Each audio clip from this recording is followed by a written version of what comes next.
Olá, alunos e alunas do YouTube! Vamos começar agora a 13ª aula do curso de Farmacologia. Na aula passada, falei sobre os analgésicos opioides, enfatizando a transmissão neuronal da dor e os mecanismos desses analgésicos para debelar dor. Na aula de hoje, veremos os fármacos usados para reduzir a depressão e os estabilizadores do humor. Essa aula será dividida em 5 partes. Na primeira, veremos os conceitos de depressão e mania e as características do tratamento depressivo. Na segunda parte, veremos os inibidores da monoaminoxidase. Na terceira, veremos os antidepressivos tricíclicos. Na quarta parte, os inibidores seletivos da recaptação de monoaminas. E na quinta parte, o tratamento dos transtornos bipolar. Eu sou o professor Sérgio e começa agora mais uma videoaula. O assunto de hoje é antidepressivos e estabilizadores do humor. Então, o que é que veremos nessa aula? Então, vamos falar inicialmente sobre a definição do que é humor, do que é transtorno de humor. Vamos classificar os transtornos do humor. Vamos ver quais são as etiologias que levam à depressão ou levam à mania. Vamos ver os conceitos de transtorno depressivo maior e transtorno bipolar. Isso tem uma relação com a teoria monoaminética. Isso tem uma relação com a teoria monoaminérgica. Então vamos ver o que essa teoria monoaminérgica diz. Quais os papéis da serotonina e da noradrenalina na depressão. E aí falaremos sobre as principais classes de antidepressivos, que são os inibidores da monoaminoxidase, os antidepressivos tricíclicos, os inibidores seletivos da recaptação de serotonina e os inibidores da recaptação de serotonina e noradrenalina, os antidepressivos atípicos e os estabilizadores de humor serão falados no final dessa aula. Então, o que é humor? Bem, eu trouxe aqui 3 definições de humor. Primeiro, humor pode ser dito como emoção pervasiva e mantida que dá colorido às percepções do mundo. Então, esse é um conceito bastante utilizado na literatura, de que a emoção é aquilo que traz algum colorido, alguma emoção, né, à vida. Também o humor pode ser a somatória de todas as emoções e sentimentos que estão presentes na consciência do indivíduo em um determinado momento. É claro que nem sempre as pessoas estão ou bem-humoradas ou mal-humoradas. Por isso é importante determinar em que momento o humor ele se apresenta. Então, em determinado momento da vida, nós temos a somatória de todas as suas emoções e sentimentos e que o indivíduo ele tem consciência daquele humor. Uma terceira definição é que o humor é o estado de disposição básica, difusa e prolongada da afetividade. Então, de certa forma, o humor é emoções, todas as emoções que nós sentimos, emoções positivas ou emoções negativas. E o transtorno de humor? O que seria o transtorno de humor? O transtorno de humor seriam condições clínicas nas quais há perturbação desse humor. E ele pode ser do tipo depressão, ou pode ser do tipo mania. Então vamos classificar os transtornos de humor. Os transtornos de humor podem ser 3 tipos: transtorno depressivo, transtornos bipolares e os transtornos ciclotímicos. Os transtornos depressivos podem ser ainda transtorno depressivo maior e o transtorno distímico. E os transtornos bipolares podem ser do tipo bipolar 1 ou mania, ou bipolar 2 ou hipomania. Então, se nós fizéssemos um gráfico, e nesse gráfico nós consideramos aqui essa linha horizontal como sendo o humor normal, ok? Esse aqui seria o humor normal. Nós teríamos tudo que está para cima seria humor positivo. Tudo que está para baixo seria humor negativo. Ou seja, tudo que está para cima seria aquele humor exacerbado, aquela alegria. Tudo que estiver para baixo dessa linha nós consideraremos a tristeza, o humor depressivo. Então, no transtorno bipolar do tipo 1, ou seja, na mania, o que nós observamos é que nós apresentamos, o paciente apresenta mania plena, ou seja, estados de alegria, de euforia exagerada plena, assim como estados de depressão plena. Então, na mania, no transtorno bipolar do tipo 1 ou do tipo mania, nós temos mania plena, mas nós temos estados depressivos plenos também. Já no transtorno bipolar do tipo 2, ou hipomania, o que nós observamos é que a intensidade ela é menor do que no tipo 1. Então, na hipomania, nós temos estados depressivos também, apresentam também estados maníacos, momentos maníacos, mas os níveis de mania e os níveis de depressão são muito menores do que no bipolar tipo 1. Na depressão, você não observa estados de mania, ou seja, você não observa estados de euforia, estados de sentimentos positivos, de emoções, de humor positivo. Apenas estados de humor negativo. Então, na depressão, nós observamos que esse gráfico ele sempre vai aparecer abaixo da linha do humor normal. E na distimia, nós observamos, sim, obviamente que na depressão esses estados estão sempre, os estados de humor sempre se mostram negativos, mas com intervalos de humor normal. Então, nós observamos que existem estados depressivos, estados de humor negativo, intercalados com humor normal, intercalados com estados normal de humor. Já na distimia, nós observamos que os níveis de depressão eles são menores, como acontecia na hipomania, por exemplo. Os níveis depressivos eles são menores, mas eles são mais prolongados. Então, ele praticamente, durante todo o tempo, ele está em um estado depressivo não tão grave quanto na depressão plena, mas praticamente todo o tempo ele apresenta um estado de humor negativo. Ok? Então, nós temos bipolar 1 com depressão e manias plenas, bipolar 2, que é a hipomania, ou seja, depressão e mania em níveis menores do que no tipo 1. Na depressão, nós temos estados depressivos plenos intercalados por estados normais de humor. E na distimia, nós temos praticamente o tempo todo o estado depressivo, ou seja, muito mais prolongado, mas com níveis menores do que na depressão plena. Quais são as razões para um indivíduo desenvolver depressão? Então, são vários os motivos, são vários os fatores. A etiologia ela é multifatorial, mas alguns fatores são destacados aqui.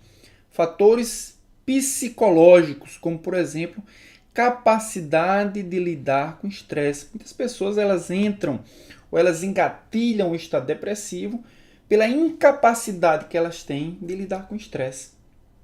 E o estresse pode desenvolver ou pode pelo menos engatilhar o estado depressivo.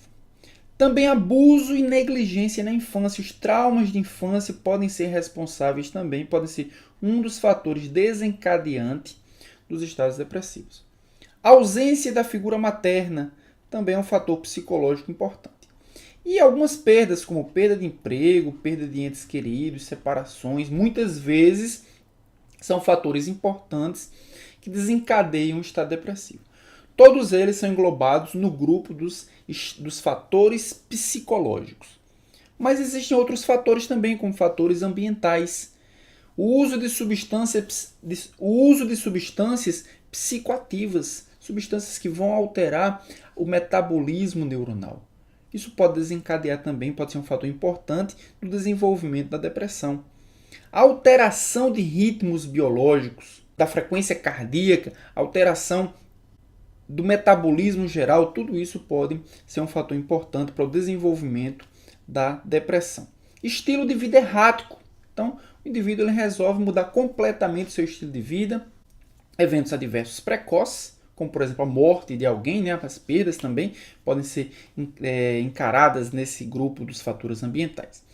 Também fatores biológicos, como alteração no sistema límbico, desequilíbrio das aminas biogênicas. A gente vai falar sobre a teoria da monoamínica da depressão, mas alteração na produção dessas aminas biogênicas são fatores importantes já conhecidos, né, da depressão.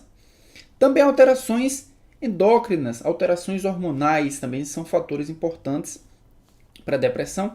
Anormalidades do sono, né, alterações do sono, insônia ou também uma hipersonia, são importantes fatores para o desenvolvimento da depressão.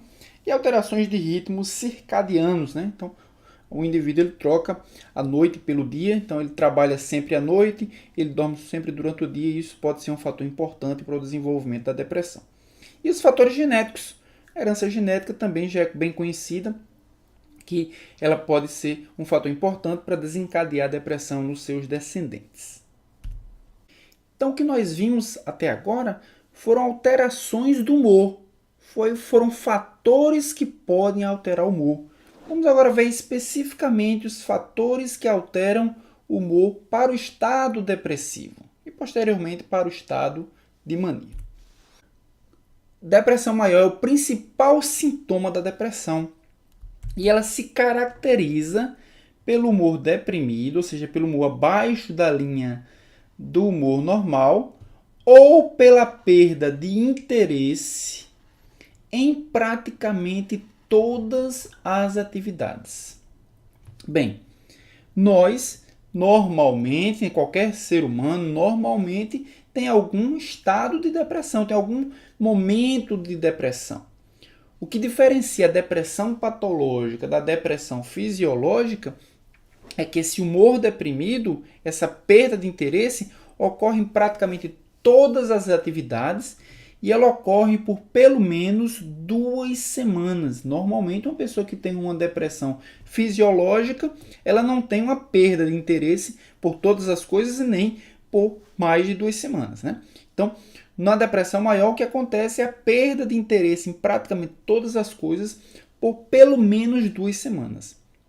Além dessa falta de interesse, na depressão maior, nós observamos o acompanhamento de pelo menos 4 desses sintomas, 4 dos seguintes sintomas, no mínimo 4, pode ser que sejam mais de 4.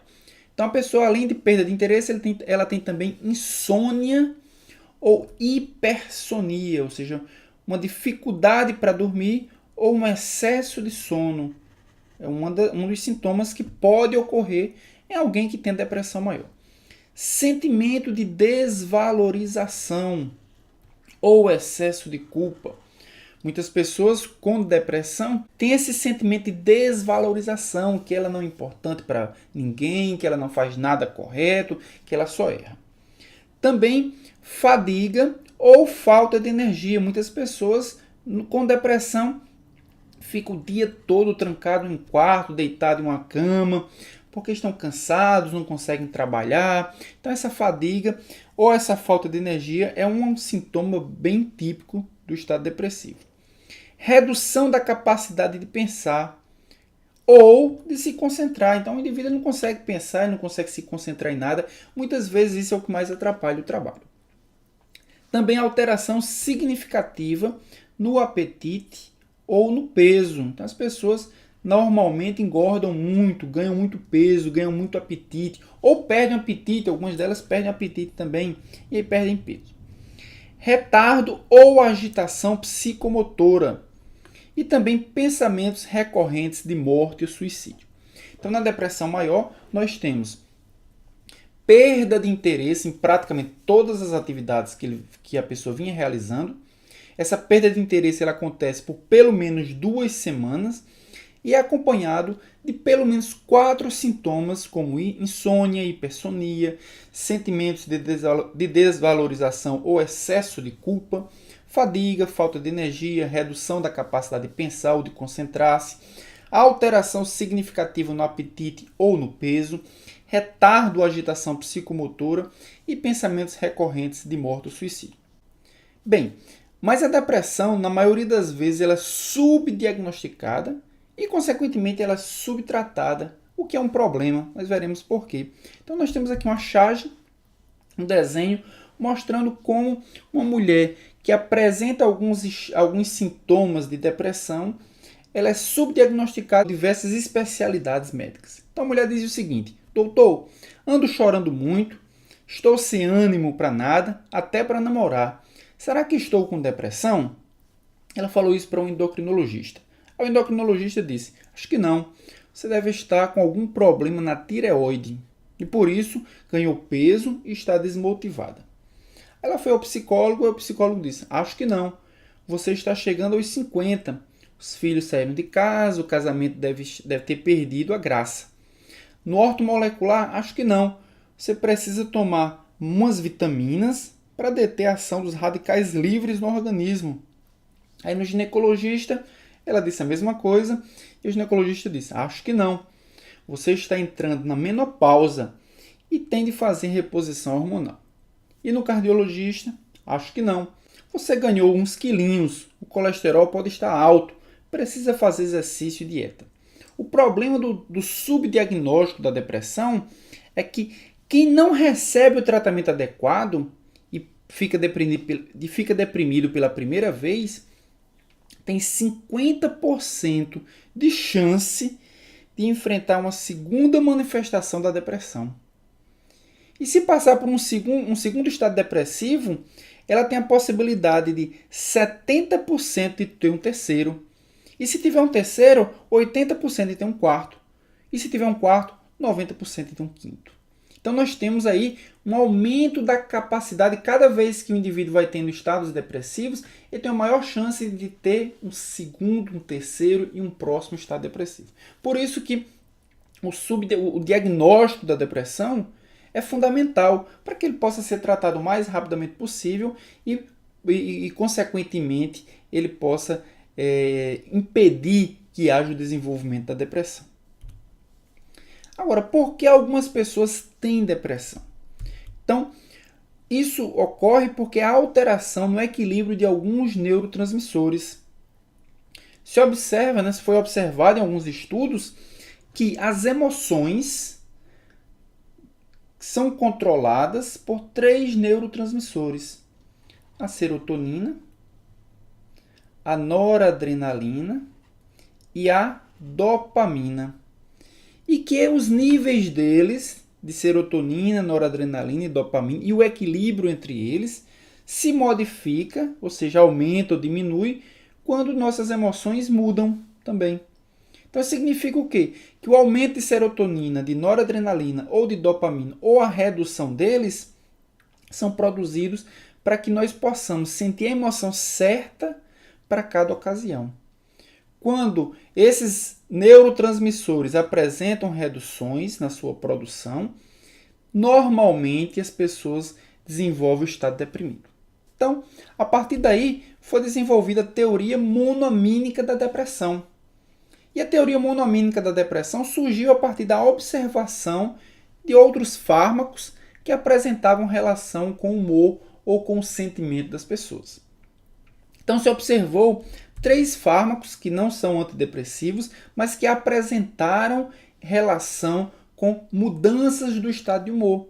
Foi a imipramina, a iproniazida e a reserpina. A partir da observação das ações desses 3 fármacos, foi criado as bases biológicas da depressão, as bases monoamínicas, a teoria monoamínica da depressão.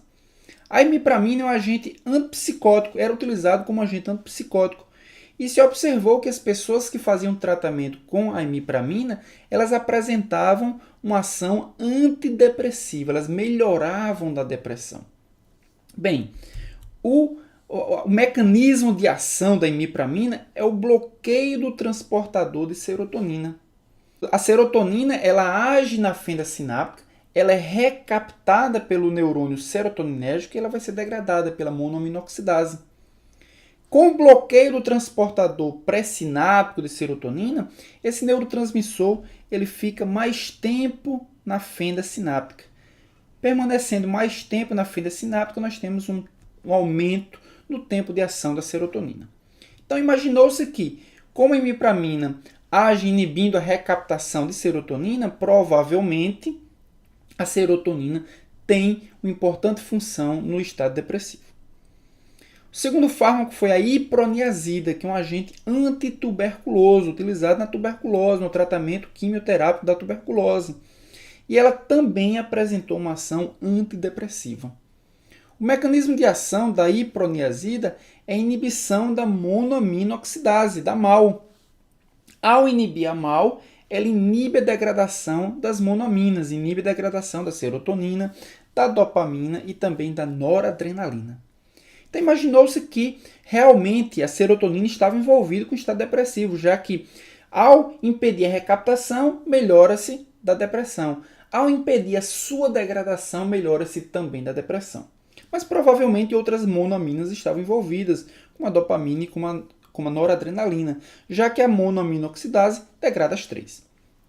E por último veio a reserpina. A reserpina é um agente antihipertensivo. Antihipertensiva, ela age e ela apresentou uma ação depressiva. Ela age de que forma a reserpina? Ela impede que a noradrenalina ela seja armazenada na vesícula sináptica e, consequentemente, ela seja liberada na fenda sináptica, diminuindo assim os níveis de noradrenalina. Ao diminuir os níveis de noradrenalina, a reserpina age como antihipertensivo, ou seja, diminui a contração do vaso sanguíneo. Mas observou que isso também leva a um estado depressivo, ou seja, a depressão de noradrenalina provavelmente está envolvido também com o estado depressivo.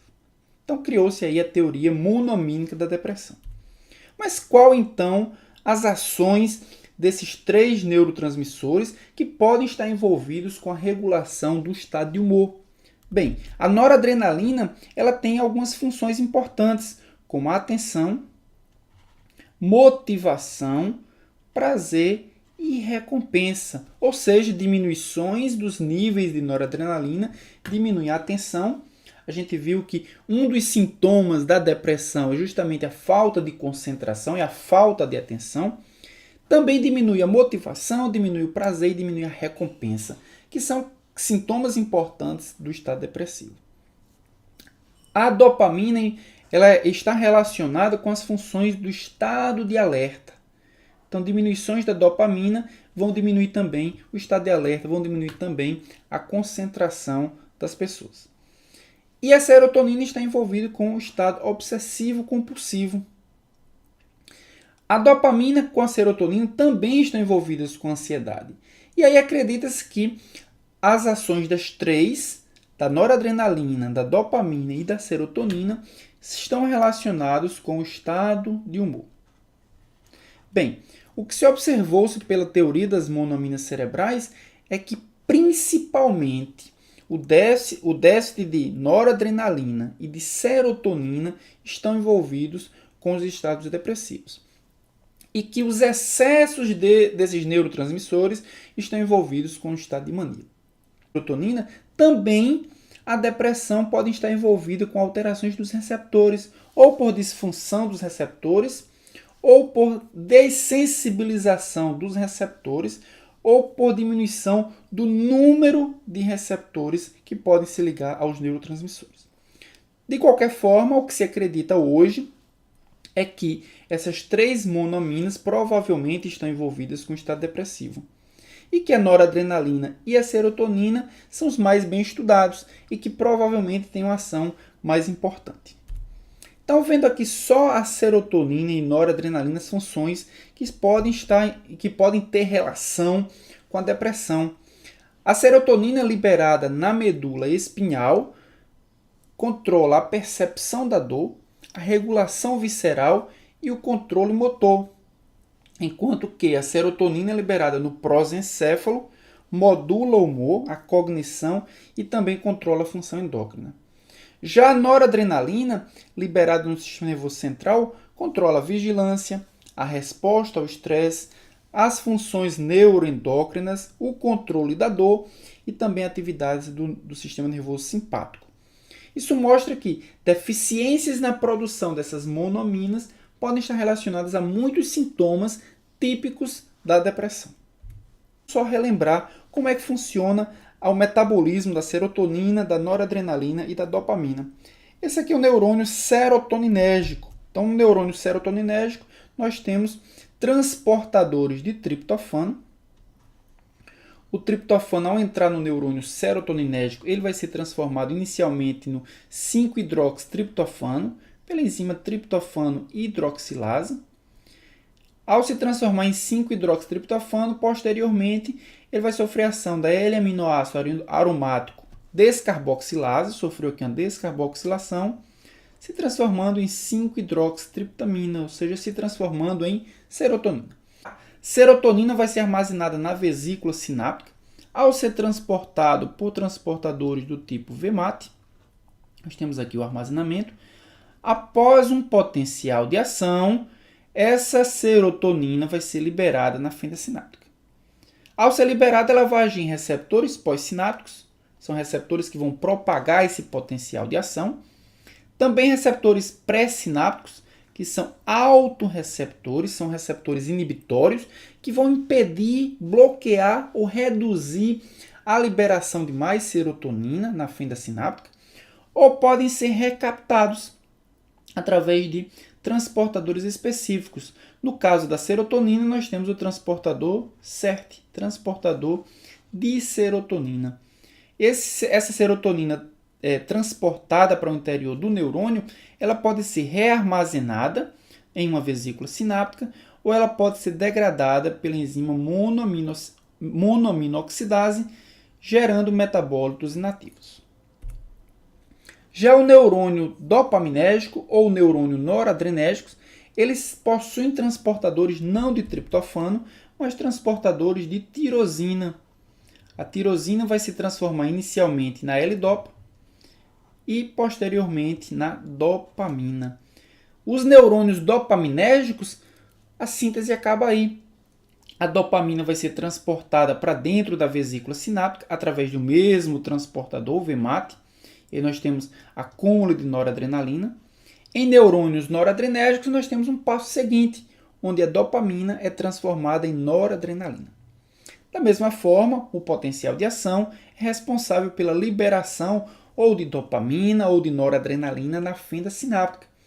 E esse neurotransmissor ele pode agir em receptores pós-sinápticos, propagando o impulso nervoso, em neurônios pré-sinápticos autorregulatórios, que controlam a liberação do próprio neurotransmissor, inibindo, ou podem ser recaptados através de transportadores específicos. No caso da noradrenalina, nós temos o transportador NET, transportador de noradrenalina.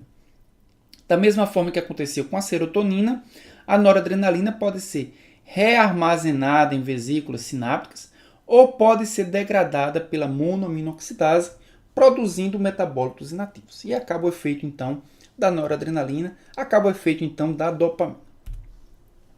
Os principais receptores pós-sinápticos desses neurotransmissores são os seguintes. Para a noradrenalina, nós temos os receptores alfa-1.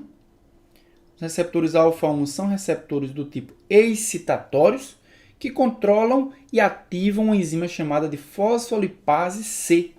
A fosfolipase C quebra fosfatidil-inositol bifosfato, quebrando esse fosfolipídio e liberando o inositol trifosfato e o diacilglicerol. Já os receptores do tipo beta-1 e beta-2 são receptores excitatórios também, mas eles ativam outra enzima, a adenilato ciclase, e aumentam os níveis de AMP cíclico. Já os receptores alfa-2 são receptores inibitórios e sua ativação produz uma inibição da adenilato ciclase. Normalmente, os alfa-2 eles são encontrados pré-sinápticos, no neurônio pré-sináptico, e aí reduz os níveis de AMP cíclico. Já os receptores serotoninérgicos, eles podem ser do tipo 5-HT1, subtipos A, B, D, E e F, que são receptores do tipo inibitório. Da mesma forma que nós observamos as ações de alfa-2, o 5-HT1 inibe a atividade da adenilato ciclase e, consequentemente, inibe os níveis de AMP cíclico. O 5-HT2, os subtipos A, B e C, são receptores do tipo excitatórios e agem como age o alfa-1 noradrenérgico. Eles ativam a fosfolipase C, aumentando os níveis de inositol trifosfato e também de diacilglicerol. O 5-HT3 é um canal iônico que, ao se ligar na serotonina, se abre, promovendo a entrada de íons e a despolarização da membrana. Então, ele também é um receptor do tipo excitatório. E o 5-HT4, 6 e 7 é um receptor serotoninérgico excitatório que ativa a adenilato ciclase, como aconteceu com o beta, beta 1 e beta 2, aumentando os níveis de AMP cíclico. Então, são também receptores do tipo excitatório. Então, o mais conhecido neurotransmissor responsável pela depressão é a serotonina. É o mais bem estudado, mais bem catalogado, envolvidos com os estados depressivos. Só que, como nós vimos, existem diversos receptores serotoninérgicos. E esses diversos receptores serotoninérgicos não apresentam diferenças apenas no seu mecanismo de ação, mas apresentam diferenças também na localização. E essa localização está diretamente envolvida não apenas com o estado depressivo, mas com outros sintomas. Por essa razão, os antidepressivos que regulam os níveis de serotonina muitas vezes apresentam algumas reações adversas importantes. Então, nós podemos observar aqui 3 receptores importantes na neurotransmissão serotoninérgica. O 5-HT1A, encontrado no núcleo da RAF, e esse parece ser o receptor envolvido com o controle das emoções, com o controle do humor. Então, os antidepressivos que agem no controle da serotonina, na maior parte das vezes, aparentemente, eles promovem seus efeitos antidepressivos por regular os níveis de serotonina que se ligam dos receptores 5-HT1A no núcleo da RAF. Mas nós apresentamos também outros receptores, como o 5-HT3, que está no centro do vômito. O 5-HT2 é encontrado em diversas regiões no núcleo da base, e quando a serotonina se liga no 5-HT2 do núcleo da base, está envolvido com a irritação, na área límbica, envolvido com a ansiedade, na medula espinhal, envolvida com as funções sexuais, e no núcleo da RAF está envolvido com o sono. Então, isso significa que a alteração dos níveis de serotonina nessas regiões cerebrais que se ligam aos receptores 5-HT2 vão ter influência direta sobre essas funções, sobre o sono, sobre as funções sexuais, ansiedade e também a irritação. Então agora vamos falar sobre os transtornos bipolares. No transtorno bipolar, o que se observa são sintomas de mania associados ou intercalados com sintomas depressivos. Em determinados momentos, a pessoa tem suas emoções positivas intercalados com emoções negativas. Isso é o que caracteriza o transtorno bipolar. Então, no transtorno bipolar, a presença de mania ou de hipomania. No transtorno bipolar, nós observamos humor eufórico, otimismo exagerado, expansividade, bem-estar, tudo muito exagerado. Aumento da energia muito acentuada. Aceleração do pensamento, pensamentos de grandiosidade.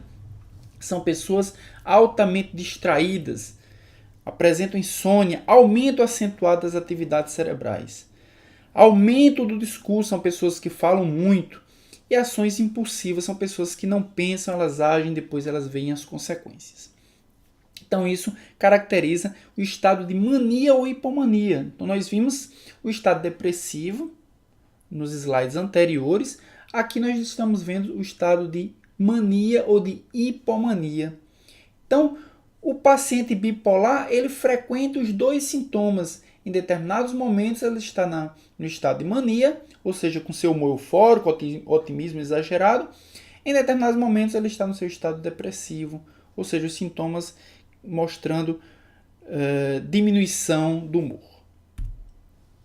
Para finalizar essa primeira parte da aula antidepressivos e estabilizadores do humor, vamos falar sobre os conceitos básicos e algumas características do tratamento antidepressivo. Nessa imagem, nós podemos observar a evolução do tratamento antidepressivo. Como nós vimos no histórico, o primeiro antidepressivo utilizado na clínica foi a imipramina, na década de 1950, mais precisamente em 1957. A imipramina era um antipsicótico que observou-se ter um efeito antidepressivo e foi utilizado na clínica, foi o primeiro antidepressivo. Posteriormente, na década de 60, apareceram outros fármacos antidepressivos, como a desidramina, clormipramina, mitriptilina e nortriptilina. Esses primeiros fármacos antidepressivos, eles se caracterizavam por ser agentes de amplo espectro, ou seja, eles agiam em diversos pontos, eles tinham diversas ações diferentes. Posteriormente, a evolução do tratamento antidepressivo passou para os agentes mais seletivos, aqueles agentes que agem em uma única via, em um único tipo de neurotransmissor. E aí surgiu na década de 80 a fluoxetina, a sertralina, a paroxetina, dentre outros. Na década de 90 surgiram os novos agentes que afetam múltiplos sistemas monoaminérgicos, mas apenas um único receptor. E aí nós temos escitalopram, duloxetina, dentre outros. Então, a evolução do tratamento antidepressivo passou inicialmente pelos agentes de amplo espectro, que apresentam múltiplas ações. Depois, os agentes seletivos, apenas um único neurotransmissor. E hoje nós temos os agentes que agem em múltiplos sistemas monoaminérgicos, mas apenas em um único tipo de receptor. São os mais seletivos de todos. Bem, mas para entendermos o tratamento antidepressivo é importante que compreendamos alguns conceitos sobre esse tratamento. Primeiro, o conceito de resposta. O que é resposta? Quando ele melhora em pelo menos 50% dos sintomas. Outro conceito também é de remissão e de recuperação. Então, quando o paciente restaura completamente o humor, quando o humor volta ao normal, a gente considera remissão quando esse humor permanece por pelo menos 4 a 9 meses e recuperação quando esse humor é restaurado por pelo menos mais de um ano. Então, inicialmente a gente chama de remissão quando a recuperação, quando o retorno, quando a restauração do humor acontece em 4 a 9 meses e consideramos recuperação restaurar do humor por mais tempo, pelo menos um ano. Da mesma forma como acontece a remissão e a recuperação, ou seja, restauração do humor aos seus níveis normais, o humor pode voltar ao estado depressivo. E nós consideramos recidiva quando a depressão retorna em um tempo pelo menos de 4 a 9 meses após a restauração do estado normal, do humor normal, e recorrência quando a depressão ela retorna, quando os sintomas de depressão eles retornam por um tempo superior a um ano. Então nós temos aqui um gráfico mostrando exatamente esses conceitos. Nós temos aqui o considerado humor normal, os sintomas da depressão, sintomas mais leves, e aqui nós temos a síndrome depressiva, ou seja, os sintomas mais graves da depressão. E aí, esse paciente ele teve um estado depressivo, ele iniciou o tratamento aqui e ele começou a se recuperar. Se esse estado depressivo retornar em um tempo aí de pelo menos 6 a 9 meses, a gente considera isso recaída. Se o estado depressivo voltar com mais de um ano, nós consideramos isso recorrência. Se ele recuperar os sintomas, se ele restaurar o humor, se ele reduzir em pelo menos 50% dos sintomas, isso é considerado resposta terapêutica. Se ele restaurar completamente os sintomas da depressão, isso é considerado remissão. Se esses sintomas forem restaurados em um tempo de 4 a 9 meses, ou recuperação, se esses sintomas forem restaurados depois de um ano. Em média, 2/3 das pessoas que fazem tratamento antidepressivo melhoram em pelo menos 50% dos sintomas após 8 semanas. São os 67% da população que respondem ao tratamento antidepressivo. 33% das pessoas normalmente não respondem ao tratamento antidepressivo. E desses 67% que respondem ao tratamento antidepressivo, 90% que continuam o tratamento têm recuperação completa dos sintomas antidepressivos, enquanto que 10% vão ter uma recaída. 90% deles vão recuperar completamente, né, dos efeitos depressivos. O que se observa quando se inicia o tratamento antidepressivo é que existe um intervalo de tempo, um lapso de tempo, entre o início do tratamento antidepressivo e a remissão dos sintomas depressivos. Isso acontece porque, com a redução da concentração de neurotransmissor na fenda sináptica, o neurônio ele promove uma upregulation, ele promove uma síntese maior de receptores para aquele neurotransmissor. Ou seja, ele aumenta a sensibilidade. Então, nós podemos observar aqui nesse gráfico que aqui foi utilizado um antidepressivo que promoveu um aumento nas concentrações de neurotransmissores, mas o excesso de receptores no neurônio pós-sináptico não permitiu a restauração, não permitiu a resolução clínica dos sintomas. Então, nós podemos observar aqui que mesmo com o aumento do número de neurotransmissores, os efeitos clínicos aqui permaneceram ainda com estado depressivo. Esses efeitos clínicos dos antidepressivos só vão ocorrer depois de pelo menos 3 a 4 semanas. Isso acontece porque o neurônio volta a produzir uma quantidade normal de receptores para o neurotransmissor. Então, a explicação que se tem hoje a respeito dessa defasagem de tempo entre o uso do antidepressivo e o aparecimento dos efeitos terapêuticos daquele antidepressivo se diz respeito principalmente a uma adaptação metabólica do neurônio que produziu mais receptores em virtude da redução dos neurotransmissores. Consequentemente, o aumento de neurotransmissores muitas vezes não é suficiente para sensibilizar o excesso de receptores e produzir os efeitos terapêuticos. Depois de 3 a 4 semanas, o neurônio volta a produzir uma quantidade adequada de receptores e os efeitos terapêuticos dos antidepressivos eles surgem. Então, pessoal, chegamos ao final da primeira parte da aula Antidepressivos e Estabilizadores do Humor. A gente viu nessa aula os conceitos de depressão e de mania e as principais características e conceitos do tratamento antidepressivo. Na próxima aula, iniciaremos as classes de fármacos antidepressivos, começando pelos inibidores da monoaminoxidase. Vamos falar sobre os fármacos que inibem a enzima monoaminoxidase e, consequentemente, inibem a degradação dos neurotransmissores, permitindo que eles permaneçam mais tempo agindo na fenda sináptica. Então, até lá com a segunda parte da aula Antidepressivos e Estabilizadores do Humor.